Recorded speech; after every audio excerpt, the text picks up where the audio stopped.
الحمد لله رب العالمين والصلاة والسلام على أشرف الأنبياء والمرسلين نبينا محمد وعلى آله وصحبه أجمعين ومن تبعهم بإحسان إلى يوم الدين وسلم تسليما كثيرا اللهم إنا نسألك علما نافعا ورزقا طيبا وعملا متقبلا. Alhamdulillah, pada pertemuan kali ini kita diberikan kesempatan oleh Allah Azza wa Jalla untuk melanjutkan kajian online kita membahas tentang Kitab Tauhid, sebuah kitab yang membahas tentang akidah Ahlu Sunnah wal Jamaah, terutama terkhusus dalam masalah Tauhid Uluhiyah. Yang mana pertemuan kali ini kita akan membahas bab ke-14, yaitu tentang istighatsah kepada selain Allah Azza wa Jalla. Qala al-musannif rahimahullahu ta'ala, babun minasyirki ay yastaghitha bi ghairillahi aw yad'uwa ghairahu. Termasuk kesyirikan, di situ disebutkan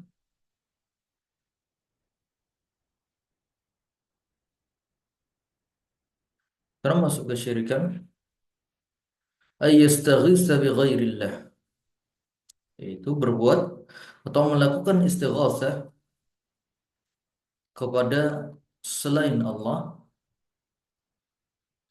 aw yad'uwa ghairahu, atau berdoa kepada selain Allah Azza wa Jalla. Baik. Inilah salah satu di antara perbuatan-perbuatan syirik yang wajib kita waspadai sekalian, dan masih banyak terjadi di tengah umat manusia, bahkan hingga sampai di zaman ini masih banyak di antara umat manusia yang melakukan istighatsah kepada selain Allah, meminta tolong kepada selain Allah dan juga berdoa kepada selain Allah. Padahal di sana Nabi Shallallahu Alaihi Wasallam bersabda, "Ad-du'a'u huwal ibadah." Berdoa adalah ibadah, dan ibadah harus ditujukan kepada selain Allah, dan apabila ditunjukkan harus ditujukan kepada Allah, dan apabila ditunjukkan kepada selain Allah maka termasuk perbuatan syirik. Doa, jadi kita tuliskan di sini, doa adalah ibadah, dan ibadah hanya boleh ditunjukkan kepada Allah Azza wa Jalla, dan jika ditujukan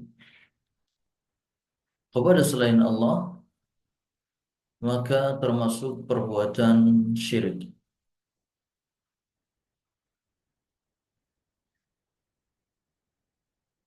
Dan di antara bentuk doa adalah istighatsah. Ya. Di antara bentuk-bentuk doa ada namanya istighatsah. Istighatsah.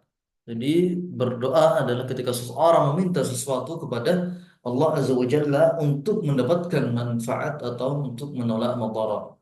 Seseorang berdoa kepada Allah untuk kebaikan dunia dan akhiratnya, supaya mungkin mendapatkan keimanan, mendapatkan hidayah, diberikan eh, rasa aman, kesehatan. Kemudian juga minta supaya dimudahkan dalam berbagai urusannya, minta supaya diampuni dosanya, minta supaya dimasukkan ke dalam surganya, minta supaya dilancarkan rezekinya, minta supaya diberikan kesehatannya. Itu semuanya merupakan bentuk-bentuk manfaat yang diinginkan oleh seorang hamba dalam doanya. Dan juga termasuk di dalamnya ketika seseorang minta supaya diangkat musibahnya atau dihindarkan dari berbagai macam penyakit dan musibah, baik itu musibah di dunia maupun musibah di akhirat. Musibah di akhirat, ya, supaya dijauhkan dari api neraka, supaya diselamatkan dari azab kubur, supaya dimudahkan urusannya di padang mahsyar, ya, supaya diringankan hisabnya di akhirat kelak. Kemudian juga berdoa supaya dihilangkan berbagai macam penyakit dan musibah dalam dirinya di dunia ini. Dihindarkan dari penyakit-penyakit berat, dihindarkan dari musibah bencana alam, dihindarkan dari kemiskinan, dihindarkan dari teman-teman yang buruk, dihindarkan dari pergaulan yang buruk dan semacamnya. Ya, jadi ketika seorang berdoa kepada Allah tidak lepas dari dua hal, dia meminta manfaat, baik itu manfaat dunia maupun akhirat, atau dia ingin untuk menolak madarat, baik itu madarat di dunia maupun di akhirat. Adapun istighasah maka dia lebih khusus. Istighasah kita tuliskan di sini adalah seorang hamba meminta kepada Allah,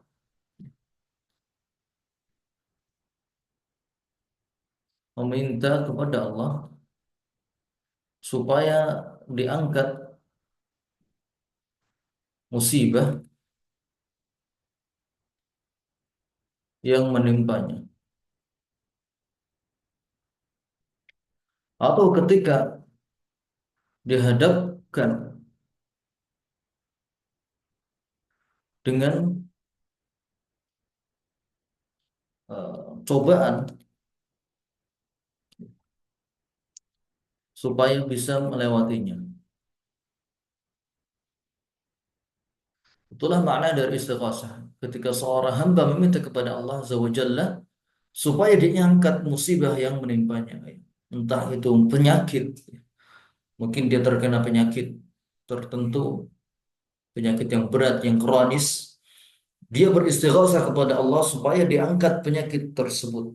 Itulah yang disebut sebagai istighatsah. Atau dalam contoh yang lain yaitu ketika seorang dihadapkan dengan cobaan yang berat, maka dia meminta kepada Allah Azza wa Jalla supaya dimudahkan urusannya dalam menjalani cobaan tersebut. Dalam Al-Quran Allah Azza wa Jalla berfirman, "Id tastaghithuna rabbakum fastajaba lakum." Dan ingatlah ketika kalian wahai kaum muslimin, para Nabi Muhammad dan juga para sahabatnya beristighatsah kepada Allah dalam perang Badar, di mana jumlah mereka 300 orang dengan peralatan seadanya berhadapan dengan 1.000 pasukan kaum Quraisy dengan peralatan perang yang lengkap. Mereka merasa ini adalah pertempuran yang tidak imbang, 1 banding 3. Satu dengan senjata seadanya melawan pasukan yang menggunakan senjata yang lengkap dengan juga kendaraan-kendaraan yang lengkap pula. Maka di situ kaum muslimin merasa ini merupakan cobaan yang sangat berat, musuh yang sangat berat. Pertama kali berperang, mereka ternyata dihadapkan dengan musuh yang sangat berat. Maka kemudian mereka pun beristighatsah kepada Allah Azza wa Jalla supaya dimudahkan dalam menghadapi pertempuran tersebut. Maka Allah katakan, "Tastaghitsuna rabbakum." Dan ingatlah ketika kalian wahai kaum muslimin beristighatsah kepada Tuhanmu, fastajaba lakum. Maka kemudian Allah pun mengijabahi istighatsah kalian. Anni mumiddukum bi alfin minal malaikati munzilin. Maka Allah turunkan pasukan berupa malaikat yang turut serta membantu kaum muslimin yang berjumlah 1.000 turun untuk membantu kaum muslimin dalam perang Badar tersebut. Itulah yang dimaksudkan dengan istighatsah. Ya. Jadi hubungan antara doa dan istighatsah adalah umum dan khusus. Doa itu sifatnya umum, meminta sesuatu atau supaya menolak sesuatu, madarat. Sementara istighatsah dia khusus, ya. Khusus untuk mengangkat musibah yang sedang menimpanya. Ketika terjadi bencana alam misalnya, dia beristighatsah kepada Allah supaya segera diatasi bencana tersebut. Ketika terjadi perang, minta kepada Allah Azza wa Jalla supaya kemudian dia bisa melewatinya dengan penuh kemenangan.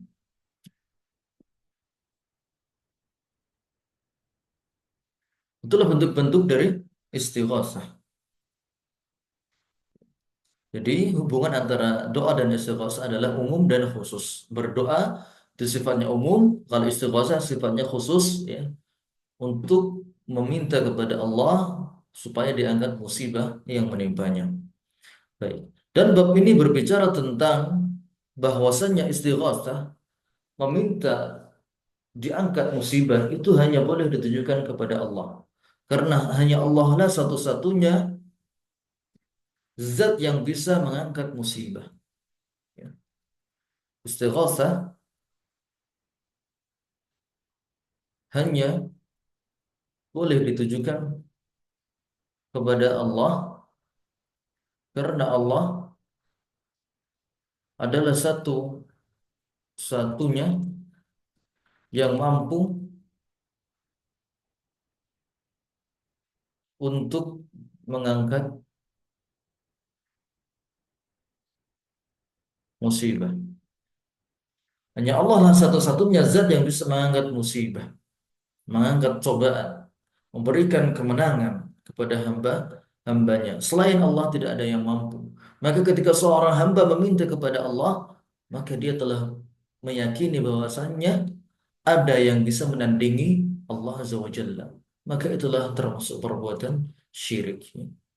Ketika seorang beristighosah kepada Allah, berarti dia meyakini bahwasanya ada yang bisa menandingi kekuasaannya Allah Azza wa Jalla.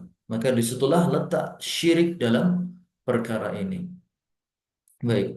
Di sini ada 5 dalil yang dibawakan oleh musannif Syekh Muhammad bin Abdul Wahhab dalam kitabnya yang menunjukkan bahwasanya istighasah hanya boleh ditujukan kepada Allah dan tidak boleh ditujukan kepada selain Allah.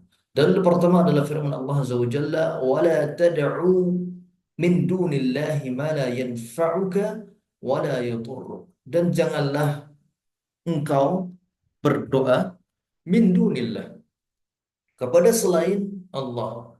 Ma la yanfa'uka, apa saja yang tidak bisa memberikanmu manfaat dan juga tidak bisa memberikanmu madarat. Dan ini merupakan sifat dari selain Allah Azza wa Jalla, sifat dari makhluk. Sifat dari makhluk, mereka semuanya tidak bisa memberikan manfaat dan juga menolak tidak bisa menolak madarat. Maka tidak berhak mereka untuk dimintai doa dan istighasah. Kemudian Allah katakan fa in fa'alta fa innaka idzan minadh dhalimin. Apabila engkau melakukan hal tersebut yaitu berdoa kepada selain Allah, fa innaka maka sungguh engkau idzan jika demikian minadh dhalimin termasuk orang-orang yang zalim, ya. Dan maksud dari zalim di sini adalah syirik, ya. Sebagaimana disebutkan dalam firman Allah yang lain dalam surat Luqman, "Inna syirka la zulmun azim." Sesungguhnya syirik merupakan kezaliman yang besar. Ya, jadi di sini Allah katakan, "Fa in fa'alta fa innaka idzan minadh dhalimin." Kalau engkau melakukan berdoa kepada selain Allah, maka sungguh engkau termasuk orang yang zalim. Maksudnya engkau orang yang melakukan kesyirikan. Wa iyyamsaska Allahu bidhurrin fala kashifa lahu illa hu. Dan jika Allah Azza wa Jalla memberikan atau mencicipkan kepadamu bidurrin madarat, ya. Jadi ini hanya sebagian kecil dari musibah. Yamsaska artinya menyentuh. Ya, jika Allah menyentuhmu dengan bidurrin, dengan musibah, artinya Allah memberikanmu sedikit dari musibah. Fala kashifa lahu illahu. Maka tidak ada yang mampu untuk mengangkat musibah itu kecuali Dia, yaitu Allah Azza wa Jalla. Maka hendaknya kita hanya meminta kepada Allah Azza wa Jalla dalam hal-hal, eh, musibah ini, mengangkat musibah tersebut. Ketika tertimpa musibah, maka kita hanya minta kepada Allah. Terkena penyakit, kita minta kepada Allah supaya disembuhkan. Terkena musibah mungkin bencana alam, maka kita hanya meminta kepada Allah supaya kemudian, ya, diberikan kemudahan dalam melewatinya. Baik, itulah dalil pertama. Kemudian dalil kedua yang disebutkan dalam kitab ini Wa qawlihi fabtaghu 'indallahi rizqa wa'buduhu. Fabtaghu artinya maka carilah. Maka carilah indallah di sisi Allah ar-rizq yaitu rizki. Maksudnya berdoa minta rizki. Jika kamu hendak berdoa meminta rizki, maka mintalah kepada Allah. Jika kamu hendak meminta rezeki, maka mintalah kepada Allah. Fabtaghu indallah. Maka carilah di sisi Allah rezeki. Jika kamu ingin mendapatkan rezeki yang lapang, maka berdoalah kepada Allah. Ya Allah, urzuqni. Ya Allah, mudahkanlah segala urusanku. Rabbana atina fid dunya hasanah, fil akhirati hasanah, wa qina adzabannar. Kemudian di situ Allah katakan di garis bawahi di sini wa'buduhu dan sembahlah hanya kepada Allah saja. Dan di antara bentuk penyembahan, di antara bentuk ibadah adalah berdoa. Maka di sini Allah katakan wa'buduhu dan sembahlah dia. Sembah artinya beribadah. Sembahlah artinya beribadahlah hanya kepada dia. Dan di antara bentuk dari ibadah adalah doa. Di antara bentuknya adalah doa. Maka dari sini bisa kita ambil kesimpulan berdoa hanya boleh ditujukan kepada Allah Azza wa Jalla. Karena ini merupakan haknya Allah Azza wa Jalla untuk diibadahi, untuk diminta, ya, untuk dimintakan doanya itu hanya boleh kepada Allah Azza wa Jalla. Dan jika doa ditujukan kepada selain Allah, maka itu termasuk perbuatan kesyirikan. Baik.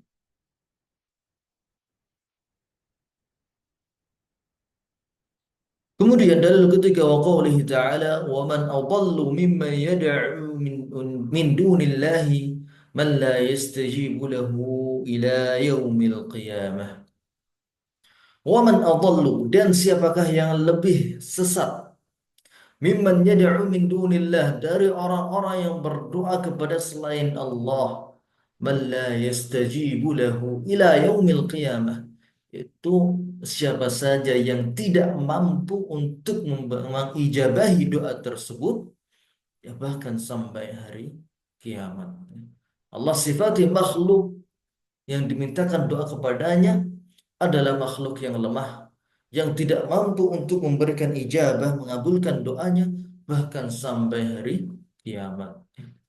Maka orang yang meminta doa kepada makhluk itu, maka dia adalah orang yang sesat. Bahkan di sini dikatakan tidak ada yang lebih sesat daripada orang tersebut. Kita tuliskan, tidak ada yang lebih sesat daripada orang, ya, yang berdoa kepada selain Allah. Kenapa? Ya, karena selain Allah Azza wa Jalla, makhluk tidak ada yang mampu untuk memberikan rizki, tidak ada yang mampu untuk memberikan manfaat, tidak ada yang mampu untuk menolak mudarat, mengangkat musibah. Maka tidak berhak mereka dimintakan doa kepadanya. Ya. Tidak berhak makhluk untuk dimintakan doa. Maka apabila seseorang meminta doa kepada makhluk, maka tentu saja dia adalah orang yang tersesat. Allah katakan di sini ya, wa man adallu mimman yad'u min dunillah. Dan siapakah yang lebih sesat daripada orang yang berdoa kepada selain Allah Azza wa Jalla. Baik. Kemudian wa qaulih, dalil keempat, amma yujibul mutarra idza da'ahu wa yakshifus su'. Siapakah yang bisa yujib al-mutarra, mengangkat musibah, ya. Amma yujibul mutarra, dan siapakah yang bisa mengijabahi doa orang yang sedang ditimpa kesusahan. Idza da'ahu, apabila dia berdoa, wa yakshifu su, kemudian yakshif yaitu menyingkap keburukan. Siapakah yang bisa mengijabahi doa orang yang kesulitan apabila dia berdoa? Dan juga siapakah yang mampu untuk apa namanya menyingkap keburukan dan menghilangkan kesusahan? Hanya Allah lah yang bisa menghilangkan kesusahan. Jadi di sini kesimpulannya hanya Allah lah yang bisa menghilangkan kesusahan dan musibah. Maka ketika seorang hendak meminta supaya musibah yang menimpanya diangkat dan dihilangkan, maka hendaknya dia memintanya kepada Allah Azza wa Jalla. Baik, itulah dalil keempat yang disebutkan dalam kitab ini. Kemudian dalil berikutnya, dalil kelima, warwa at-Tabarani bi isnadihi. Imam at-Tabarani meriwayatkan dalam kitabnya dengan sanadnya, annahu kana fi zamanin Nabi sallallahu alaihi wasallam munafiqun yu'dzil mu'minin. Dulu di zaman Nabi sallallahu alaihi wasallam ada orang-orang munafik yang senantiasa mengganggu orang-orang yang beriman, yang suka menghina ibadahnya, menghina sedekahnya orang-orang muhajirin wal ansar. Ketika ada orang muhajirin yang bersedekah hanya dengan segenggam kurma, maka orang-orang munafik ini berkata dengan tulasnya, Allah Azza wa Jalla tidak butuh segenggam kurma. Buat apa segenggam kurma itu? Kalau dia makan sendiri pun, dia masih merasa kurang. Ngapain sedekah dengan segenggam kurma? Kata orang munafik. Kalau sedekah itu ya sedekah dengan sesuatu yang berharga. Satu karung beras, ya. Atau sedekah dengan satu ekor unta sekalian. Atau mungkin 10 ekor kuda. Ngapain sedekah dengan satu genggam kurma? Kalau merasa tidak mampu, maka jangan sedekah. Demikianlah kata orang-orang munafik. Namun ketika mereka melihat ada orang-orang muslim yang bersedekah dengan harta yang banyak, ketika melihat Utsman bin Affan berjihad, menyedekahkan hartanya dalam rangka berjihad di jalan Allah dengan 100 ekor unta, maka orang-orang munafik pun berkata, sesungguhnya dia adalah orang yang suka pamer.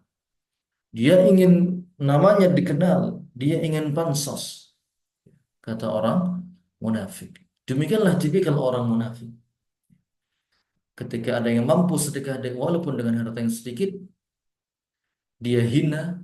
Namun ketika melihat ada orang yang bersedekah dengan harta yang banyak, dia mencibirnya, mengatakan dia orang yang ria, dia orang yang suka pamer dan semacamnya. Orang-orang munafik ini ya, terkenal memiliki sifat-sifat yang suka menyakiti perasaan kaum muslimin. Termasuk di antaranya perbuatan mereka adalah menfitnah Ummul Mukminin Aisyah radhiyallahu anha. Mereka memfitnah Ummul Mukminin sebagai wanita yang berbuat tidak baik, melakukan perselingkuhan dengan salah seorang sahabat. Pertama ketika terjadi di suatu safar, ketika terjadi perang dan dalam kondisi pulang menuju kota Madinah, di situ Aisyah radhiyallahu anha ketika itu beliau turun dari sekedupnya, dari ontanya untuk melakukan untuk buang hajat. Sementara kemudian para musafirin, ya, orang-orang yang mengangkutnya mengangkut sekeduk tersebut tanpa menyadari bahwa di sana Aisyah tidak ada di dalamnya. Kemudian mereka pun berjalan. Dan ketika itu Aisyah setelah kembali dari buang hajatnya, dia mendapati pasukan telah berjalan jauh. Maka kemudian Aisyah pun duduk di tempat tersebut dengan harapan, ya, mudah-mudahan ada yang menyadari bahwasanya Aisyah tertinggal dan kemudian dijemput kembali. Namun ternyata pasukan tidak menyadarinya hingga sampai di suatu tempat yang jauh. Kemudian adalah seorang sahabat yang mulia mendapati ada Aisyah radhiyallahu anha, maka kemudian dia pun menumpangi tunggangannya kepada Aisyah kemudian disusulkan. Dan dari kejadian ini orang-orang munafik kemudian menyebarkan desas-desus bahwasanya Aisyah radhiyallahu anha telah telah melakukan perbuatan selingkuh, telah melakukan zina dengan orang tersebut. Berita ini digembar-gemborkan oleh orang-orang munafik hingga kemudian turunlah ayat dari Allah Azza wa Jalla yang menyebutkan tentang bersihnya Ummul Mukminin radhiyallahu anha dari tuduhan tersebut. Demikianlah orang-orang munafik. Mereka gemar sekali menyakiti perasaan kaum muslimin. Gemar sekali menyebarkan fitnah dan tuduhan yang tidak benar. Bahkan menyakiti Nabi Shallallahu Alaihi Wasallam. Maka kemudian para sahabat berkata, "Qumu bina nastaghiitsu bi Rasulillah min hadzal munafik." Mari kita istighatsah kepada Rasulullah, minta doa Rasulullah dari orang munafik ini yang suka mengganggu kaum muslimin. Maka mereka pun berkata mendatangi Nabi Shallallahu Alaihi Wasallam. Mereka berkata, "Ya Nabi, nastaghiitsu bika." Kita istighatsah kepadamu. Ya, tolong selesaikan urusan orang munafik ini. Penggal dia atau usir dia dari kota Madinah. Maka kemudian Nabi Shallallahu Alaihi Wasallam menjawab dengan hikmahnya, "Innahu la yustaghatsu bi, innama yustaghatsu billah." Sesungguhnya tidak ada yang sesungguhnya tidak boleh.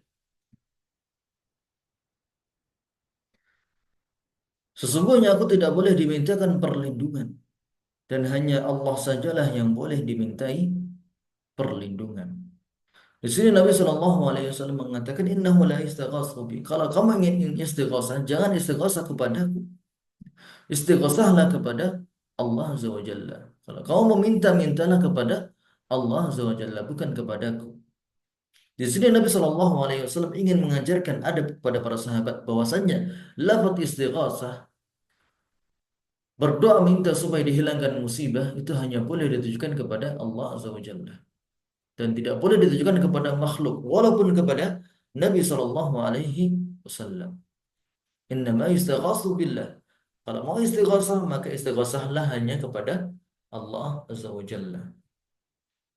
Adapun orang-orang munafik tadi maka kasus-kasusnya telah sampai kepada Nabi Shallallahu Alaihi Wasallam dan Nabi memberikan mereka eh, Nabi tidak membunuh mereka dan juga tidak mengusir mereka dari kota Madinah supaya tidak terjadi fitnah yang lebih besar.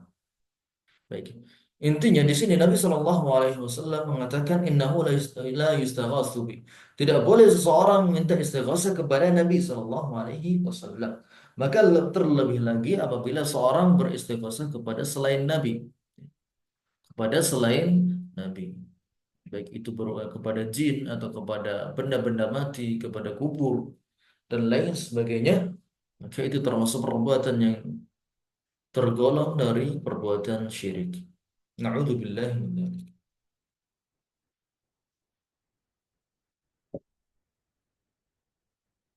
Itulah bab ke-14.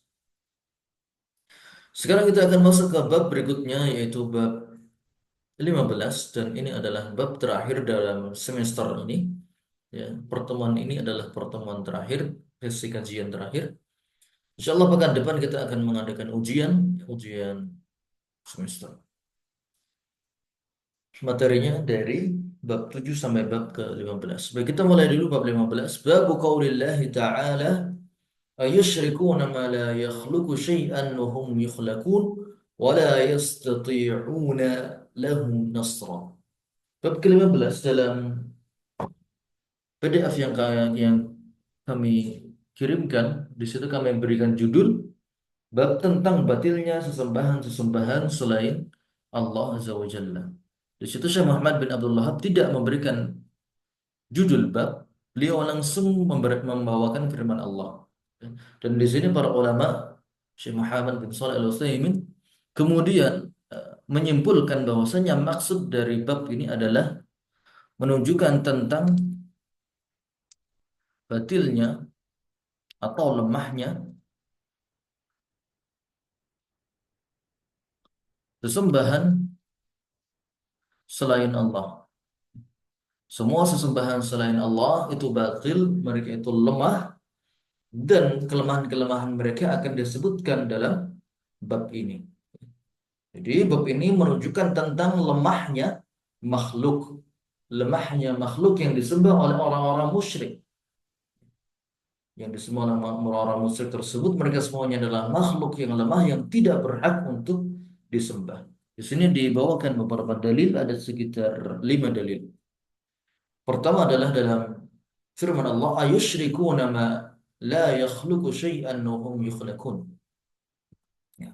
Di sini Allah katakan, apakah mereka mempersekutukan Allah dengan sesuatu, yaitu berhala, ma la yakhluqu syai'an, yang berhala tersebut tidak bisa menciptakan sesuatu apapun, wa hum yukhlaqun, dan mereka adalah makhluk yang diciptakan.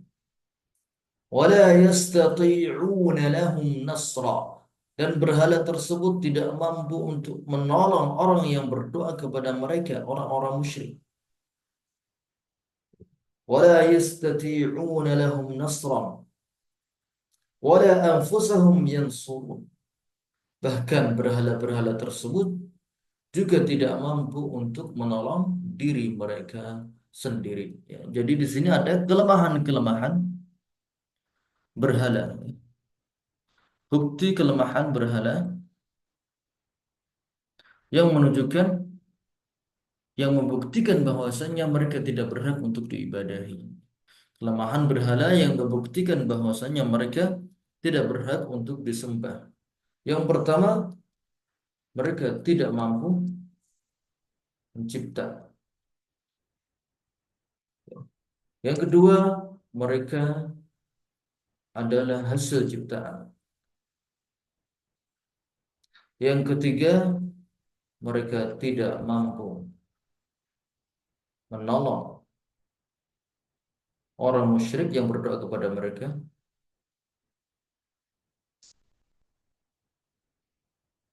Kemudian yang keempat, wala hum yansurun, wala anfusahum yansurun. Mereka tidak mampu menolong diri mereka sendiri.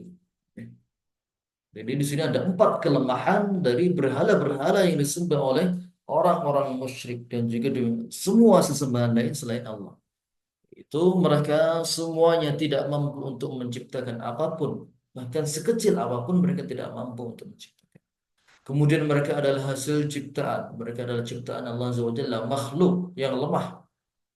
Kemudian tidak mampu menolong orang yang berdoa kepada mereka, yaitu orang-orang musyrik, baik itu di dunia maupun di akhirat.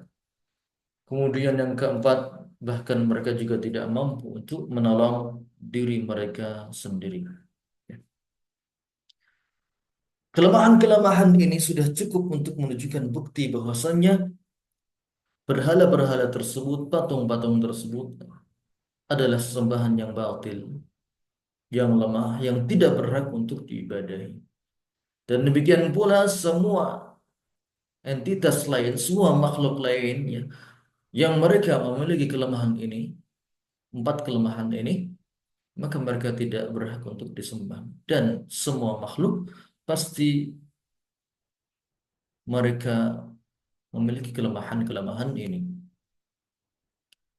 Jadi tidak ada satupun makhluk yang berhak untuk disembah. Yang berhak untuk disembah adalah Allah Azza wa Jalla. Dalil kedua yang disebutkan dalam kitab ini, dalam bab ini, tentang lemahnya sesembahan selain Allah adalah firman Allah Azza wa Jalla, "Walladzina tad'una min dunihi ma yamlikuna min qitmir." Dan yang engkau sembah wahai orang-orang musyrik dari selain Allah Azza wa Jalla, ma yamlikuna min qitmir, mereka tidak mampu, tidak memiliki bahkan setipis kulit ari pun. Jadi berhala-berhala itu tidak mampu, maksudnya tidak berkuasa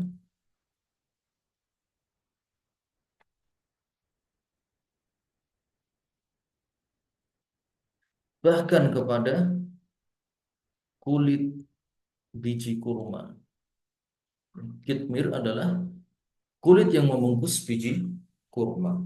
Jadi di dalam daging buah kurma di situ ada bijinya, dan sebelum menyentuh biji di situ ada selaput tipis yang membungkus biji tersebut. Itulah yang bahasa Arab disebut dalam kitmir, al-lufafa ar-raqiqah allati ala nawati tamr. Itu selaput tipis yang membungkus biji kurma. Membungkus biji kurma. Orang-orang berhala-berhala yang disembah selain Allah, mereka tidak mampu bahkan atau tidak berkuasa bahkan kepada kulit biji kurma sekalipun. Maka tentu saja mereka tidak bisa atau lebih tidak berkuasa kepada hal-hal yang lebih besar daripada itu. Lebih besar daripada itu, mereka pasti juga tidak akan mampu menyembuhkan orang sakit, menghidupkan orang mati, memberikan rezeki atau menolak musibah, memenangkan peperangan, ya. Kemudian ya menurunkan hujan dan lain sebagainya, maka berhala-berhala itu pun juga tidak mampu untuk melakukan hal-hal itu tadi. Ya, jika kulit kurma saja mereka tidak berkuasa kepadanya, ya, tidak bisa merubahnya, ya, atau tidak bisa mendesainnya dengan desain yang lain, maka terlebih lagi dengan hal-hal yang lebih besar daripada itu, tentu saja berhala-berhala itu tidak mampu untuk melakukannya. Baik. Maka dari sini sudah cukup untuk menunjukkan bukti bahwasanya sesembahan yang disembah oleh orang-orang musyrik adalah sesembahan yang batil. Baik.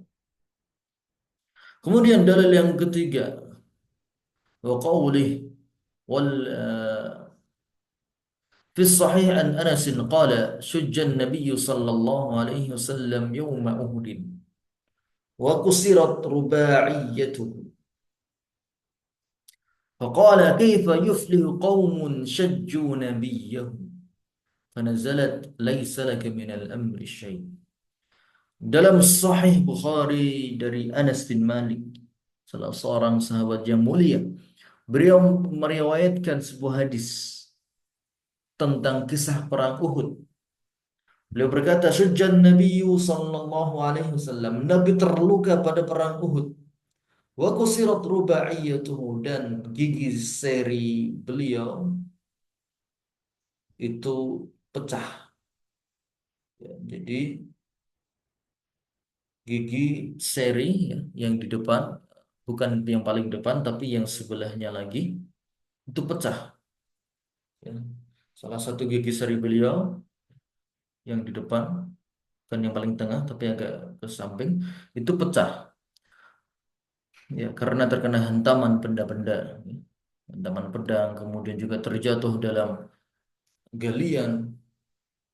Faqala kaifa yuflihu qaumun syajju nabiyahum. Maka Nabi Shallallahu alaihi wasallam marah dan murka kepada orang-orang Quraisy, ya, kepada orang-orang kafir Quraisy yang telah menyakiti beliau. Dan ini merupakan hal yang wajar ketika ada seseorang yang disakiti dengan sesuatu yang menyakitkan, melukai wajahnya, kemudian mematahkan giginya. Wajar seseorang marah. Dan di sini Nabi SAW pun juga marah. Dan ketika beliau marah, beliau mengatakan perkataan, "Kaifa yuflihu qaumun syajju nabiyyahum."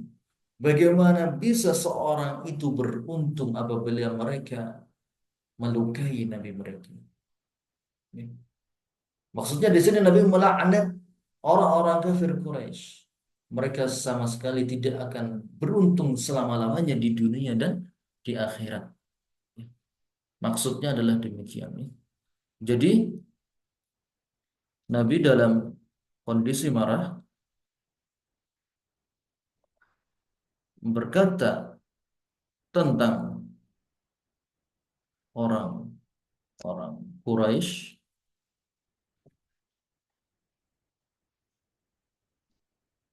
yang maknanya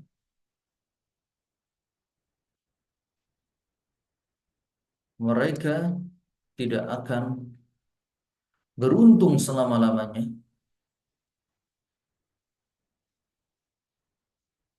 karena berani-beraninya melukai wajah Nabi mereka. Jadi beliau masih terselimuti dengan marah, kemudian mengucapkan kalimat ini. Dan ini merupakan kalimat yang senada dengan laknat. Jadi Nabi melaknat orang-orang kafir Quraisy. Mengatakan, kaifa yuflihu qaumun sajjun nabiyyahum. Mereka semuanya tidak akan beruntung selama-lamanya.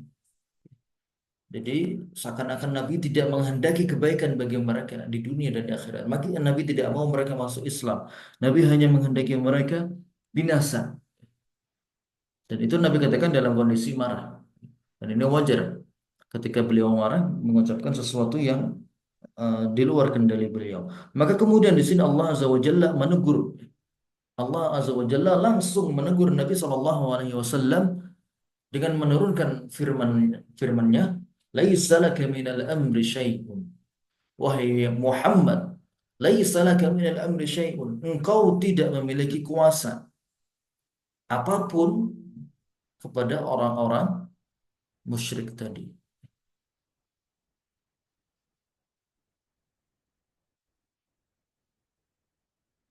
Ya, tidak ada hak apapun bagimu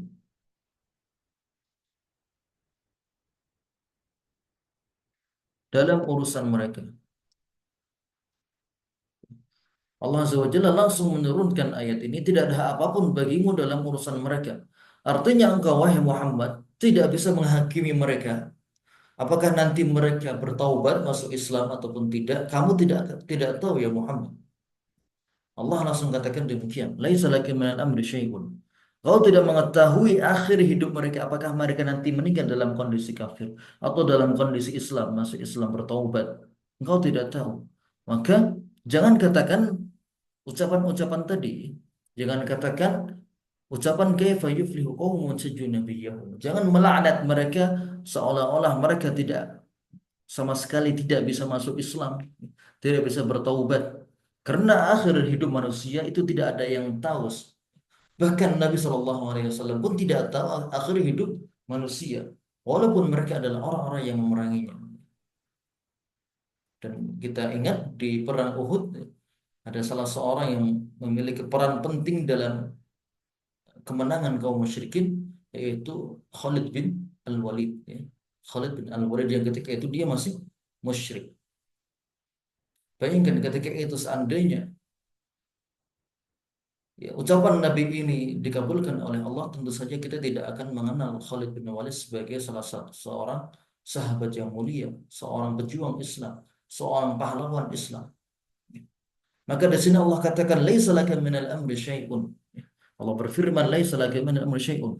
Tidak ada hak apapun bagimu wahai Muhammad dalam urusan mereka. Apakah nanti mereka bertaubat ya? Ternyata ada yang bertaubat yaitu Khalid bin Al-Walid. Ataukah nanti mereka meninggal dalam kondisi kafir, dalam kondisi tetap berbuat syirik? Kau tidak tahu. Maka jangan menghakimi akhir kehidupan manusia. Baik, dalam kisah ini, hadis yang mulia ini dalam kitab Sahih Bukhari menunjukkan bahwasanya Nabi Shallallahu Alaihi Wasallam tidak memiliki hak istimewa untuk menentukan akhir hidup seseorang. Bahkan Nabi yang mulia, Nabi Rasulullah Sallallahu Alaihi Wasallam, Nabi Muhammad Sallallahu Alaihi Wasallam, makhluk yang paling mulia, yang paling dicintai Allah sekalipun, tidak memiliki hak terhadap manusia di akhirat. ya. Tidak bisa memberikan manfaat, ya, kecuali atas izin Allah Azza wa Jalla, dan juga tidak bisa menolak mudarat kecuali juga atas izin Allah Azza wa Jalla. Tidak bisa memberikan syafaat kecuali apabila telah diizinkan oleh Allah Azza wa Jalla. Maka terlebih lagi orang-orang yang selain Nabi Shallallahu Alaihi Wasallam. Maka selain Nabi Shallallahu Alaihi Wasallam, mereka lebih tidak mengetahui lagi akhir hidup seseorang. Mereka lebih untuk tidak berhak mengetahui akhir hidup urusan manusia. Dan juga mereka tidak bisa memberikan manfaat ataupun mudarat kecuali atas izin Allah Azza wa Jalla. Ini menunjukkan akan batilnya sesembahan-sesembahan dari selain Allah Azza wa Jalla.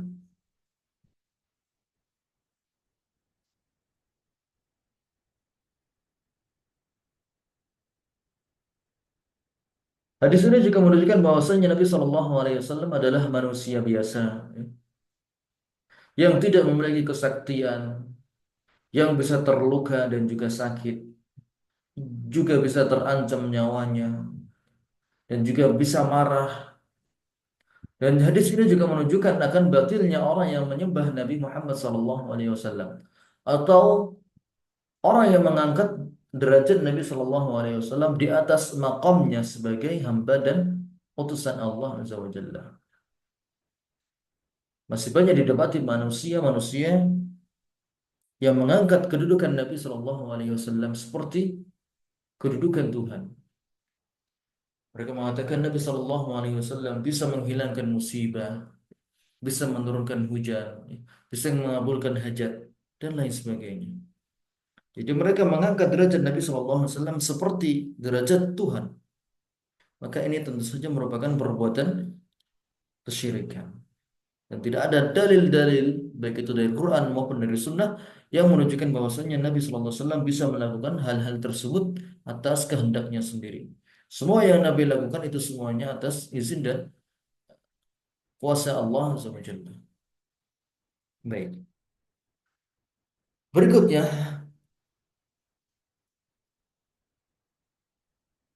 hadis yang dibawakan oleh Ibnu Umar, Abdullah bin Umar, dia mendengar Rasulullah Sallallahu Alaihi Wasallam berdoa ketika beliau mengangkat kepalanya dari ruku dalam rakaat terakhir di salat fajar, maksudnya di sini dalam kunut, ya. Beliau kunut nazilah ketika itu di salat fajar, dilakukan di salat subuh. Beliau berdoa dalam doa di kunutnya, Allahumma la'an fulanan wa fulanan. Ya Allah, laknatlah si fulan, ya, dan juga si fulan. Dan di sini Nabi SAW menyebut langsung nama sahabat-sahabat nama orang-orang tersebut, ya. Nama orang-orang musyrik tersebut, ya. Nabi SAW langsung sebut dalam doanya.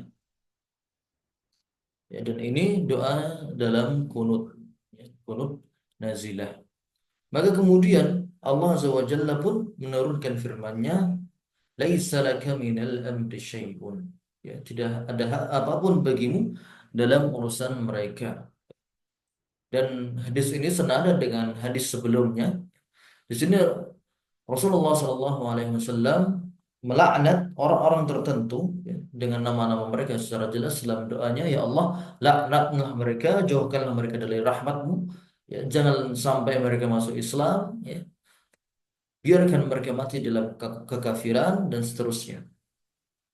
Maka kemudian Allah Azza wa Jalla menurunkan firman-Nya, "Laisa laka minal amri syai'un." Tidak ada hak apapun bagimu dalam urusan mereka, ya. Jadi, wahai Muhammad, engkau tidak berhak untuk menentukan akhir hidup seseorang, apakah nanti dia masuk neraka atau tidak. Maka itu adalah hak progresif bagi Allah Azza wa Jalla. Bahkan Rasulullah Shallallahu Alaihi Wasallam pun tidak memiliki hak tersebut. Di sini disebutkan dalam riwayat yang lain, orang-orang yang didoakan dalam doa tadi yang Rasulullah laknat adalah Sufyan bin Umayyah, Suhail bin Amr, wal Haris bin Hisham. Ada tiga orang yang didoakan oleh Rasulullah SAW dengan laknat. Baik. Kemudian hadis berikutnya adalah hadis ke-6. Di sini di hadis ke-6, wa fihi an Abi Hurairah radhiyallahu anhu qala. Abu Hurairah radhiyallahu anhu meriwayatkan sebuah hadis. Beliau berkata, Rasulullah sallallahu alaihi wasallam bangkit ketika diturunkan kepadanya firman Allah azza wa jalla, wa anzir 'ashiratakal aqrabin. Dan ini kisahnya ketika awal-awal dakwah jahriyah, awal-awal ketika Rasulullah SAW berdakwah di kota Mekah dengan terang-terangan. Ini setelah 3 tahun beliau berdakwah secara sembunyi-sembunyi, maka kemudian turunlah firman Allah, wa anzir 'ashiratakal aqrabin, perintah untuk berdakwah secara terang-terangan. Wa anzir, berilah peringatan, 'ashirataka, kerabat-kerabatmu yang terdekat, aqrabin. Dan orang Arab kala itu mereka tinggalnya ya, sesuai dengan kabilahnya. Jadi misalnya satu terah, satu keturunan, mereka akan tinggal di satu wilayah. Jadi mereka tidak akan jauh-jauh. Ya. Mereka tidak akan tinggal jauh-jauh dari keluarganya, dari paman, dari bibinya, dari kakeknya, dari adik kakeknya, dari sepupu-sepupunya. Mereka tidak akan tinggal berjauhan. Dan itu kebiasaan orang Arab kala itu. Ya. Jadi tempat tinggal mereka pasti berdekatan. Nah, mungkin kalau zaman sekarang ya satu RT di situ satu keluarga semua. Dari satu terah semua. Dan itulah yang terjadi di budaya orang Arab kala itu. Jadi mereka kesukuannya sangat kuat dan semuanya merupakan saudara. Kemudian Allah SWT menurunkan wa anzir ashiratakal aqrabin, dan berilah peringatan kepada kerabatmu yang terdekat, yaitu kabilah Hashim. Di situ ada banyak orang, ada puluhan orang. Maka berilah peringatan secara tegas, ya, secara terang-terangan kepada kabilahmu dulu. Maka kemudian beliau naik ke suatu bukit. Beliau berseru, ya ma'asyara Quraisy, atau kalimatan nawaha, wahai orang-orang Quraisy, atau mungkin kabilah beliau, kabilah Hashim dan Abdul Manaf, ya, dan kabilah Muttalib, atau kalimatan nahwaha, atau kalimat yang semisal dengan itu, yaitu dari kerabat-kerabatnya. Beliau memanggil ya, kerabat-kerabatnya supaya berkumpul. Ya ma'asyara Quraisy, meminta kepada kerabat-kerabatnya supaya berkumpul untuk mendengarkan beliau.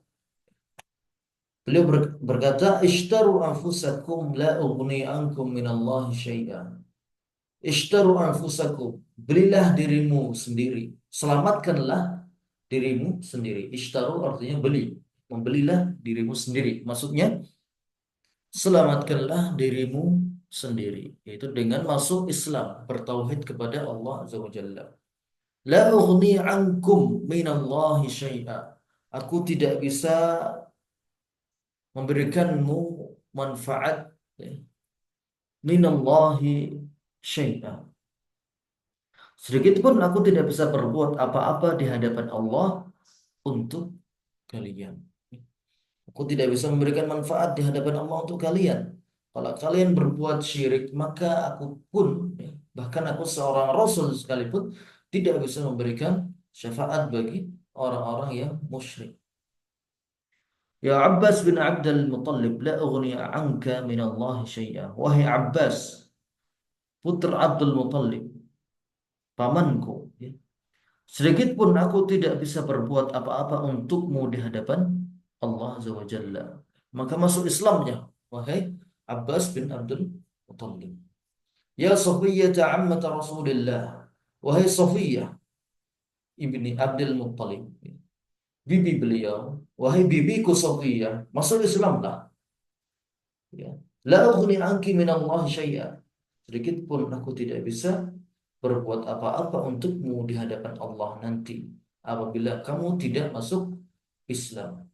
Wa ya Fatimah binta Muhammad, dan wahai putriku Fatimah, salini min mali ma syi'ti. Engkau silahkan minta harta dariku berapapun yang engkau mau. La ughni anki min Allah syai'a. Tapi aku tidak bisa berbuat apa-apa untukmu di hadapan Allah nanti apabila engkau tidak mau masuk Islam.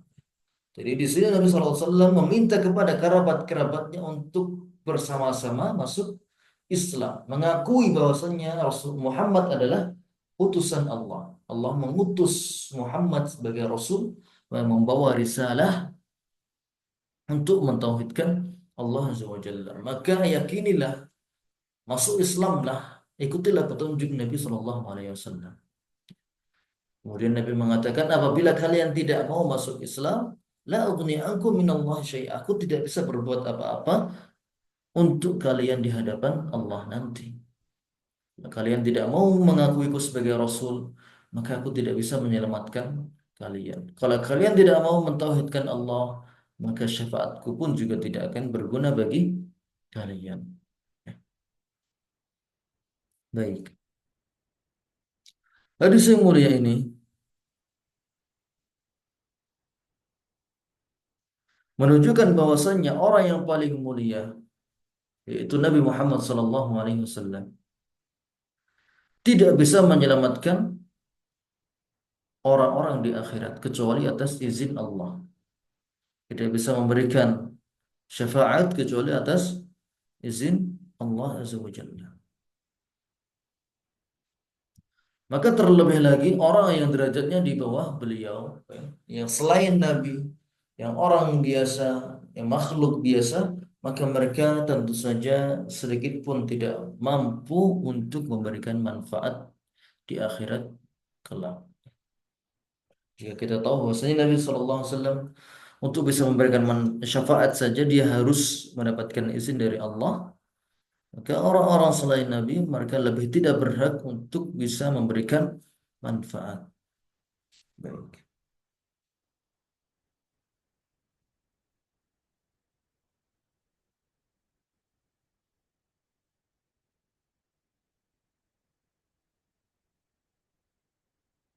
Baik, bab inilah, bab ke-15 ini menunjukkan bahwasanya semua selain Allah Azza wa Jalla tidak berhak untuk diibadahi. Kita tulis kesimpulan di sini. Bab ini dalil-dalil, dalil, dalil dalam bab ini menunjukkan bahwa tidak ada yang berhak untuk diibadahi atau dimintakan doanya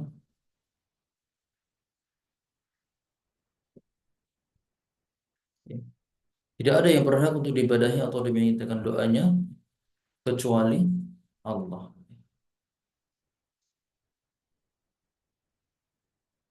Berhala-berhala yang disembah oleh orang-orang musyrik mereka adalah sesembahan yang lemah, tidak mampu mencipta, merupakan hasil ciptaan, tidak mampu menolong diri sendiri, tidak mampu menolong orang lain. Kemudian juga berhala tersebut tidak mampu berkuasa atas kulit ari dari buah kurma sekalipun. Kemudian juga dalil-dalil yang menunjukkan bahwasanya Nabi SAW pun juga tidak bisa memberikan manfaat di akhirat kelak kecuali atas izin Allah Azza wa Jalla. Nabi tidak mengetahui akhir hidup seseorang. Nabi juga tidak berhak untuk menentukan seseorang itu di surga atau di neraka atas inisiatif beliau sendiri. Maka itu juga menunjukkan batilnya seseorang yang mengangkat derajat Nabi melebihi makamnya, melebihi makamnya sebagai hamba dan utusan Allah Azza wa Jalla. Jadi dalil ketiga, nah, dalil 4, 5 dan 6 menunjukkan bahwasanya tidak boleh mengangkat Nabi melebihi makamnya. Dalil 4 sampai 6 menunjukkan bahwa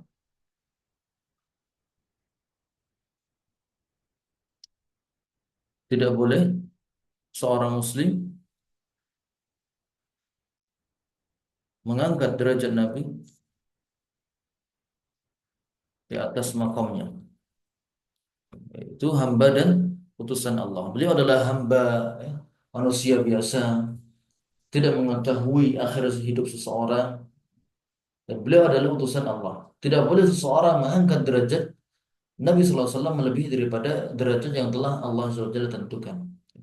Tidak boleh orang mengatakan bahwasanya Nabi memiliki kekuasaan seperti kekuasaannya Tuhan, bisa menurunkan hujan, bisa menghilangkan musibah, bisa kemudian mendatangkan manfaat dan lain sebagainya atas inisiatifnya diri sendiri, ya, atas kehendak dari Nabi sendiri. Itu semuanya merupakan perbuatan-perbuatan yang terlarang dalam syariat Islam. Baik. Wallahu taala a'lamu bishawab. Baik, apabila ada pertanyaan, ya insya Allah ini adalah pertemuan terakhir. Silakan disampaikan mungkin apabila ada yang bertanya.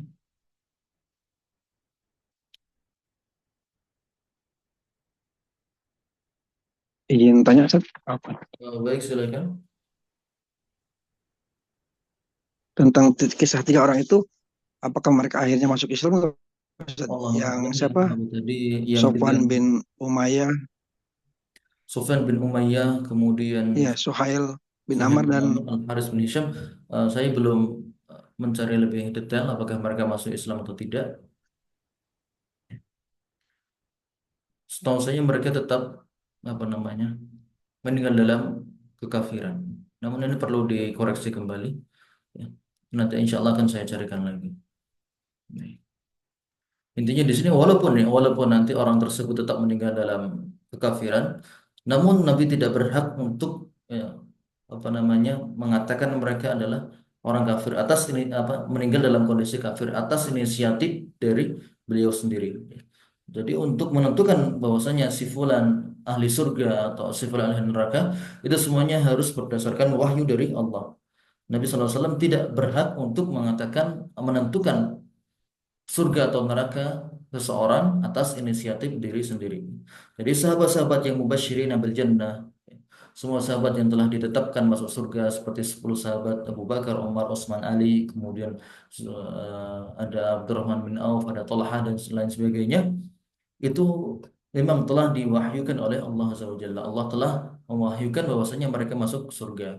Kemudian Bilal dan lain sebagainya itu juga telah ditetapkan diwahyukan oleh Allah sebagai ya, ahli surga. Kemudian juga orang-orang musyrik yang lain yang telah ditetapkan oleh Allah sebagai ahli neraka itu pun juga telah ditetapkan langsung seperti Abu Lahab ya sebagai dalam surat Al-Lahab ya tabat yada abi lahabi wa tab ya, dan lain sebagainya. Ya, jadi itu semuanya merupakan hak progresif Allah untuk menentukan akhir hidup seseorang. Adapun yang Nabi sabdakan maka itu pasti sudah sesuai dengan wahyu dari Allah. Apabila Nabi mengatakan atas inisiatifnya diri sendiri, maka pasti akan turun teguran ayat dan dari Allah Azza wa Jalla. Gitu. Allahu a'lam. Baik.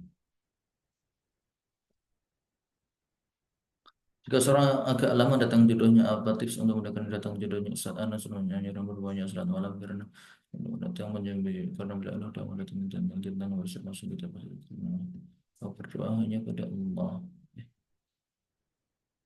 Baik, ini untuk laki-laki atau perempuan, seorang agak lama datang jodohnya. Apa tips untuk memudahkan jodohnya? Kalau untuk laki-laki, untuk perempuan, Allah alam, umur 40 tahun, 40 tahun.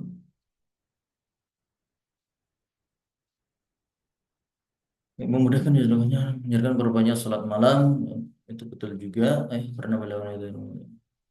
Untuk datang kepada dukun tidak diperbolehkan ya, dalam kondisi apapun tidak boleh meminta kepada dukun. Dia berbanyak doa kepada Allah, kemudian juga dia perbaiki akhlaknya, mungkin uh, bisa dengan akhlaknya, diperbaikin akhlaknya, atau kemudian diperbaikin fisiknya, atau diperbaikin tutur katanya dan lain sebagainya. Ya, insya Allah apabila semuanya baik, ya, insya Allah akan mudah untuk mendapatkan jodohnya. Jadi harus diteliti terlebih dahulu, ya. Ditanyakan juga kepada orang-orang terdekatnya, kenapa, mungkin sebabnya apa kok dia bisa telat jodohnya. Karena pasti semuanya ada sebabnya.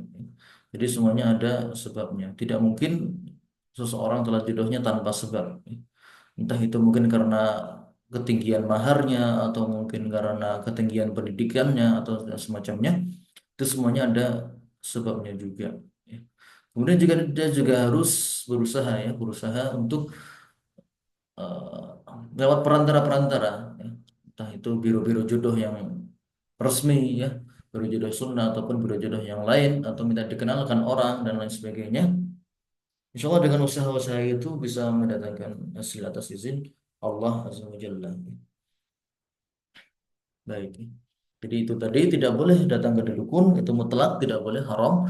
Kemudian diperbanyak wasilah-wasilah ya. Berdoa salat malam itu jelas sudah pasti. Adapun yang lainnya dia hendaknya terlebih terlebih dahulu kekurangannya di mana ya. Kalau kurang mungkin maharnya kemahalan bisa diturunkan atau mungkin pendidikan yang terlalu tinggi kemudian bisa dibicarakan dan semacamnya. Kemudian juga usaha. Baik. Berbanyak usaha. Wallahu a'lam. Wasilah berbentuk apa? Wasilah biro jodoh. Wasilahnya berupa biro jodoh. Mungkin baik itu biro jodoh yang resmi ataupun tidak ya. Mungkin bisa dikenalkan kepada orang yang ingin menikah dan lain sebagainya. Ya. Wasilah-wasilah, perantara-perantara. Dia buat CV yang menarik, biodata, kemudian kriteria-kriterianya. Ya. Kalau mungkin dulu kriterianya terlalu tinggi, dia turunkan, gitu kan, dan lain sebagainya. Jadi dia berbanyak koneksi dengan orang-orang yang bisa amanah ya, yang amanah untuk masalah tersebut. Wallahu a'lam.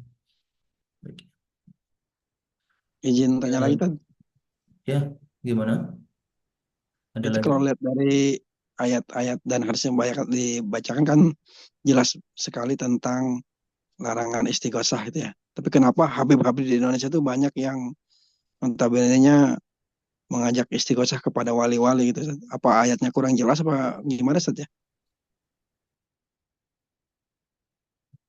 Baik. Asalnya kenapa mereka beristighosah kepada wali adalah salah satu sebabnya yang paling besar yaitu ghulu bis solihin, yaitu mereka berlebih-lebihan terhadap orang-orang soleh, terhadap para wali mereka bersikap berlebih-lebihan dan itu merupakan sumber utama ya, pemicu utama dari perbuatan-perbuatan syirik tersebut. Mereka berlebih-lebihan terhadap wali, mereka meyakini wali ini memiliki karomah-karomah tertentu ya, dan hak istimewa-istimewa tertentu ya, yang paling mereka yakini adalah bahwasanya para wali ini bisa menjadi perantara antara dia dengan Allah Azza wa Jalla, antara orang yang berdoa dengan Allah Azza wa Jalla. Jadi sebab utamanya adalah ghulu bis solihin. Mereka terlalu mengkultuskan orang-orang soleh, mengangkat derajat mereka melebihi yang selayaknya.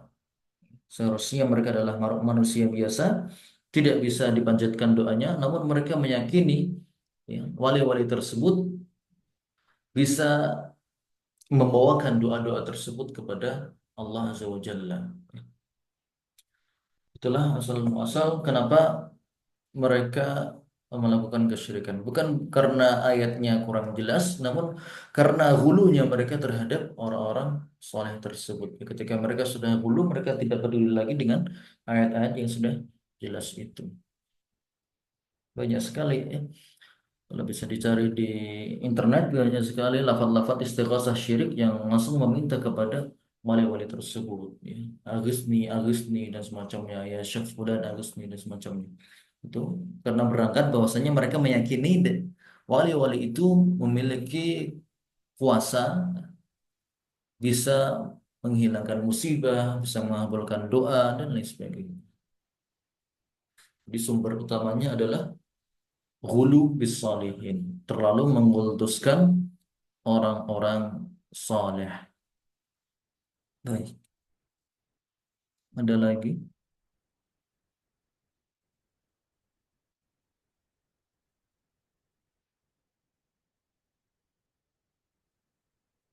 Ya, insya Allah ini adalah pertemuan terakhir di semester ini.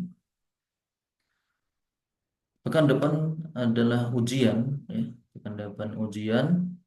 Materinya dari bab 7 sampai bab 15 akan kami kirimkan.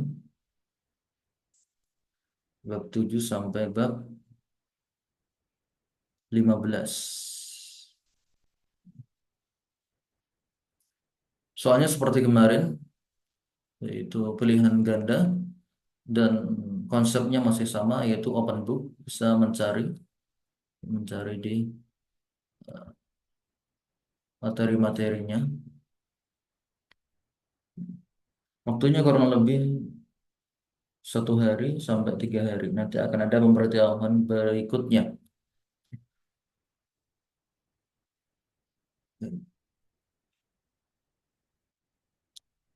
Demikian pula besok hadis adalah pertemuan terakhir, setelah itu ada ujian. Ujian-ujian semuanya. Ujiannya kurang lebih 40 soal, pilihan ganda dan open book.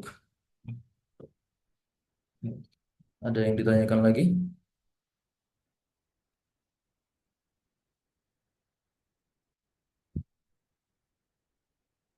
Yang di share yang ada tulisannya kan Ustadz, Yang di-share. materi Ah, bab ah, 7 sampai 15 yang udah ditulis-tulis 7-15. Ustadz di ini kan di layar kan.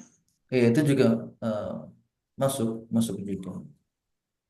Dan yang saya tulis di layar itu tidak keluar dari apa yang saya Iya, butuhkan. Ah, yang maksudnya ditulis penjelasannya kan ikut itu kan Ustadz kan. iya, yang saya tulis di layar itu mengikuti apa yang saya tulis di share di PDF. Jadi kalau pengen belajar cukup dari materi yang saya kirimkan nih, ada 47 halaman. 47 halaman, di situ bisa dibaca-baca. Insya Allah sudah cukup jelas di situ. 40 soal ya, 40 soal pilihan ganda, insya Allah.